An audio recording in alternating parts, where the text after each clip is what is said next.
E aproveitando essa seara, eu vou te pedir para nos ajudar a entender o Balance Scorecard. Né? Tinha que terminar com esse artigo, né, meu patrão? Sobre, entre Norton e Kaplan, somos admiradores disso. Eu dediquei um capítulo do meu livro exatamente sobre o Balance Scorecard, que é uma ferramenta, né, e eu comentei lá no seu artigo, parabéns pelo artigo, que você pegar uma ferramenta e fazer uma aderência de um processo, de algo palpável, né, e crível, que as pessoas podem falar, não, eu concordo, eu discordo, emitir juízo de valor, tanto sobre o processo quanto ao processo de avaliação, que isso para mim é muito importante, né, que só avalia, não vale nada, mas espera aí, que critérios, sabe? Não gostei, não gostei. Não é gostei, não gostei. Isso não é personalíssimo, né? Então, sobretudo educação, que a gente acabou de dizer, se tem dinheiro público na história, a gente precisa ter critérios para que todo mundo passe na mesma régua, não é? E aí eu achei muito interessante a abordagem de vocês lá, e eu queria que você falasse, o assunto é muito extenso, né? Mas sobre as perspectivas, né, das fundamentais, vamos dizer assim, né, iniciais dos autores, financeira, etc., o que vocês exatamente, olha, eu vou fazer um apanhado, uma síntese para nós, assim. Perfeito. Dessa avaliação do sistema educacional, onde a gente chegou agora. Sim. Assim, o uso do BSC ainda me parece assim, a melhor ferramenta de planejamento existente. Muito embora tenham surgido já assim, novos modelos com os KPIs e outras formas de medir, né, indicadores de desempenho, mas o BSC ainda continua sendo muito a melhor. Né?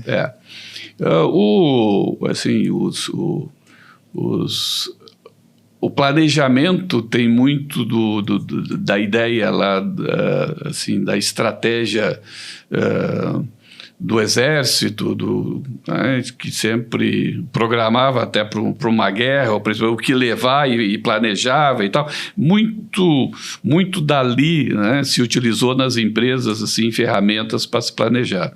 Em 69, Igor Ansoff, que começou a trabalhar o planejamento com análise de ambiente, com análise de cenários. Depois as matrizes SWOT, né, analisando forças, fraquezas, oportunidades, ameaças, e essas metodologias passaram a ser utilizadas para que as empresas fizessem um planejamento melhor das suas ações. Em 94, Robert Kaplan e Dave Norton, início dos anos 90, é que começaram então a introduzir esse conceito do Balance Scorecard, que é fazer um planejamento prevendo não só questões financeiras, ou só questões logísticas, como no Exército se utilizava muito, né? Mas olhando isso, qual é a missão e a visão do seu negócio? Né? Começava por aprendizado e crescimento, começa por aprendizado, quais são os recursos humanos e tecnológicos que a empresa possui, quais são os seus processos, que processos que a gente tem, né? Qual é a perspectiva do cliente e do mercado, o que é que o cliente e o mercado espera de nós, e qual é a perspectiva financeira, o que é que esse processo tem que trazer de resultado para a organização, para o negócio. Então, que a empresa tem que ter objetivos dentro dessas diferentes perspectivas. Eu não devo ter objetivo somente financeiro, somente de cliente, somente de processo ou somente de pessoas, mas eu tenho que balancear os meus objetivos, né, dentro dessas perspectivas. Eu cheguei a fazer um curso com o Robert Kaplan, né, que é o autor. Tive 2 dias com o Robert Kaplan, e ele esmiuçou, né, a forma como eles chegaram nesse Balance Scorecard, e ele mesmo respondeu: sempre me perguntam quantos objetivos uma empresa tem que ter. Ele disse: não tem um número mágico, mas se vocês querem o número, eu vou dizer 12. Tem que ter 12 objetivos. São 4 perspectivas, tem que ter 3 objetivos para cada perspectiva. Que dá um número assim, possível de ser administrado e focado. Então, Se querem fazer com 12 é um bom número. Pode ser mais, pode ser menos, mas 12 é um bom número. Então, eu tenho procurado trabalhar os planejamentos um pouco dentro dessa ótica, com objetivos dentro dessas perspectivas e ficar um número próximo disso. E trabalhei... Eu fiz 2 doutorados, fiz um doutorado em educação e um doutorado em gestão e negócios, mas esse doutorado em gestão e negócios também pesquisei a gestão da educação e aí propus um artefato para facilitar a Secretaria Estadual de Educação aqui do Rio Grande do Sul a fazer o seu planejamento. Um planejamento baseado, né, naquilo que pensa o governo do Estado, porque eu não posso fazer um planejamento diferente disso, quer dizer, o que é que o governo do Estado quer. Então, faz o planejamento da Secretaria da Educação. Da Secretaria de Educação vem para as coordenadorias regionais de educação e das coordenadorias para as escolas. Então, faz um alinhamento. Né? Arquitetura. Então, pensa, alguns objetivos lá, objetivos aqui, mas tudo isso alinhado numa ferramenta que foi proposta no meu doutorado. Kaplan e Norton mostram exemplos de estados, municípios que fizeram balance scorecard para a educação. E eu me baseei também naqueles exemplos de cidades, de municípios, de estados que fizeram balance scorecard para a educação, então objetivos, estratégias, indicadores, metas e tal, dentro dessas perspectivas de um mapa estratégico. E foi este o artefato que eu sugeri para ser utilizado pela Secretaria Estadual de Educação e que, se acontecer este alinhamento, nós teremos resultados melhores na educação. Porque quando não há, o governo do Estado diz que vai para cá, a Secretaria diz que vai para lá, a CRES vai para cá e cada escola vai para um lugar diferente, se não há esse alinhamento. Tu imagina um barco com 6 remadores em linha, assim, 6 remadores. Se eles não estão alinhados, né, ele não anda. Se um é mais rápido que o outro, vai bater. Né? Ou se um pensa diferente, tem que estar alinhado, tem que estar alinhado. E nas organizações tem que ser assim. As diferentes áreas precisam estar alinhadas. E na escola não é diferente. E num sistema educacional também não.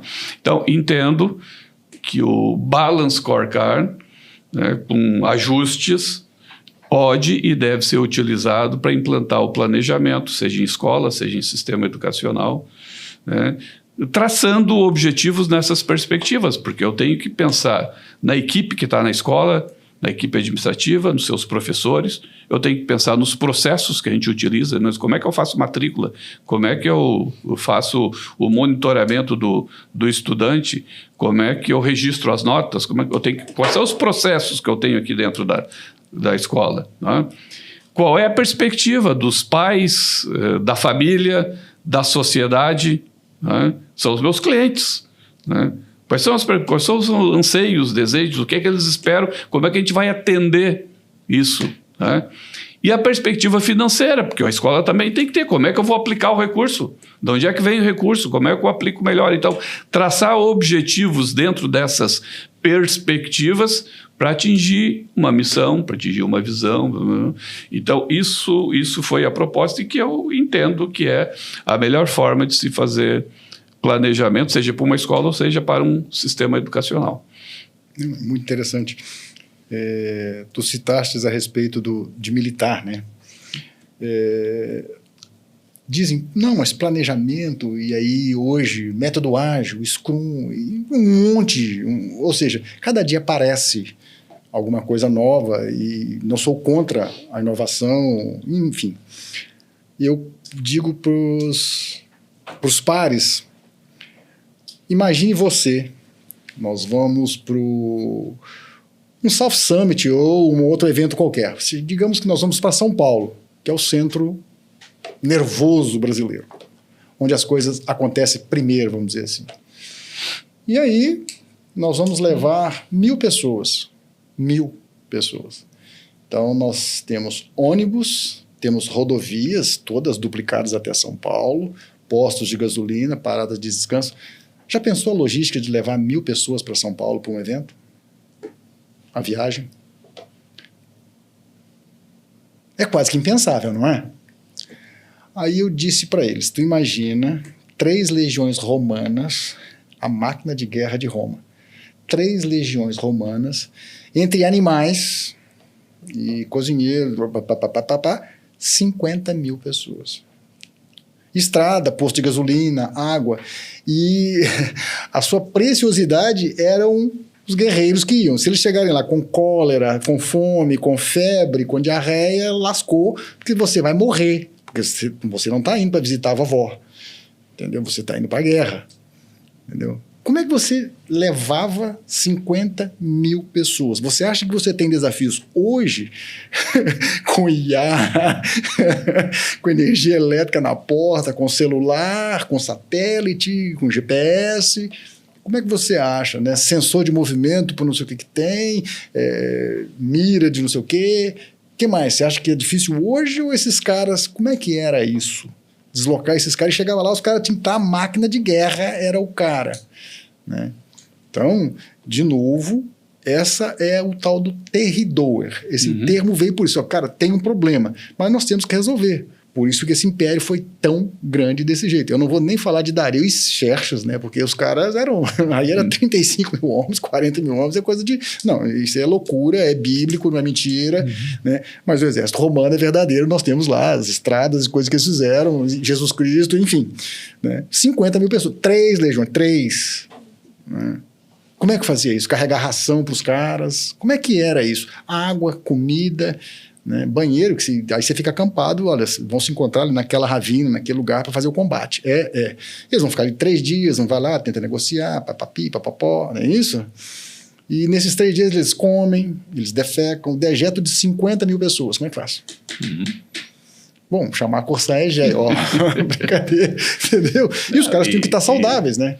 E dentro da estratégia, nós temos um grande exemplo, a arte da guerra com Sun Tzu. Né? Isso, senhor da guerra. Então, tem exemplos assim maravilhosos e que depois vêm para dentro das organizações. Né?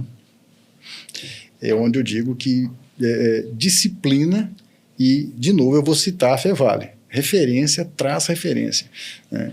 Então, não é desmerecer ninguém, tá certo? Mas se você ficar querendo fazer dancinha do TikTok e ganhar 100k no mês, isso não vai acontecer assim. Tem um cara que ganha no mês, não sei e tal, mas isso não é assim para todo mundo, né? E todo mundo é muita gente, entendeu? Então, a sugestão que eu aproveito e vou pedir para o nosso amigo que é doutor em educação deixar uma mensagem para aqueles jovens e para os pais desses jovens que nos assistem agora, tá certo?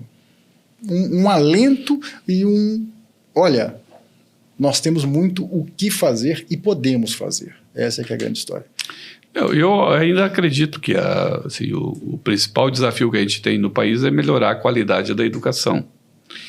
E mesmo, de fato, nesse mundo que parece assim, muito ágil, muito rápido, das redes sociais, onde alguns ganham dinheiro muito rápido ou dominando uma certa tecnologia sem a necessidade de fazer um curso superior, mas assim, são exceções à regra. A regra é estudar, concluir o ensino básico, o ensino fundamental, o ensino médio, preferencialmente no ensino médio com um curso técnico, né, e ingressar num curso superior na área, né, onde tenha mais aptidão ou que enxergue que o mercado, né, está mais carente e que ali possa ter uma grande oportunidade, mas não deixar de fazer um curso superior e continuar estudando, porque como falamos aqui, a gente vai estudar a vida toda, né? Eu concluí o 2º doutorado ano passado. Eu já tinha feito um doutorado, Maravilha. Já tinha feito um pós-doutorado e resolvi fazer um 2º doutorado. E estou no meio de uma pós-graduação, inteligência artificial. Porque não dá para parar nesse meio em que a gente vive. Então, esse jovem da geração nem, né, que nem estuda e nem trabalha, também é sem futuro. Nem estuda, nem trabalha e nem futuro. Nem futuro, né? Então, vai estudar. Hoje existem várias alternativas e tem 3 formatos: o formato presencial, semipresencial e à distância. Em instituições sérias, como é o caso da Fevale e muitas outras, né, o futuro é garantido. Vai ter muito melhores condições de competir. Nós participamos de um consórcio, que é o consórcio das universidades comunitárias gaúchas. São 14 universidades comunitárias. É a Fevale, a Unicinos, a La Salle, a PUC, Caxias do Sul, a Unisc, a Univates, a UPF, a Católica de Pelotas, Urcamp, a Franciscana de Santa Maria e URI. São 14 universidades comunitárias que tem uma oferta de cursos assim, de graduação, de áreas de pesquisa, de pós-graduação. Os nossos campus são campus maravilhosos, que permitem que esse estudante esteja ali numa biblioteca, interagindo com outros estudantes e tal. Então, vem para a Fevale, vem fazer um curso superior, que é a melhor alternativa que tem, e eu tenho certeza disso. Bom, só me resta agradecer. Zé Paulo, foi um prazer essa nossa conversa e prepara o café que eu estou chegando para tomar mais um café e levar mais uma prosa.